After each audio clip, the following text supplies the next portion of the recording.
তত্ত্বাবধায়ক সরকার ব্যবস্থা বহাল করার বিষয়ে সবাই একমত হয়েছেন বলে জানিয়েছেন নির্বাচন ব্যবস্থা সংস্কার কমিশনের প্রধান ডক্টর বদিউল আলম মজুমদার। গতকাল রাজধানীর আগারগাঁওয়ের নির্বাচন ভবনে নির্বাচন ব্যবস্থা সংস্কার কমিশনের সঙ্গে নাগরিক সমাজ, বুদ্ধিজীবী ও শিক্ষক প্রতিনিধি সংলাপ করেন। সংলাপ শেষে সংস্কার কমিশনের প্রধান একথা জানান।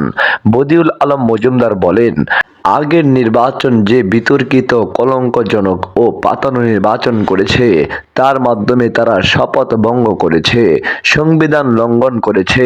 তাদের বিচারের আওতায় আনার কথা প্রায় সবাই বলেছেন। রাজনৈতিক দলের মধ্যে গণতন্ত্র প্রতিষ্ঠিত না হলে দেশে গণতন্ত্র প্রতিষ্ঠিত হবে তা আশা করা দুরূহ বলে মনে করেন সংস্কার কমিশনের প্রধান। তিনি বলেন, নির্বাচন কমিশনকে স্বাধীন ও শক্তিশালী করতে হবে। কমিশনকে আর্থিক স্বাধীনতাও দিতে হবে। এমন শক্তিশালী ও স্বাধীন হতে হবে যে নির্বাচন কমিশনকে সরকারের অধীন একটা সরকার হতে হবে।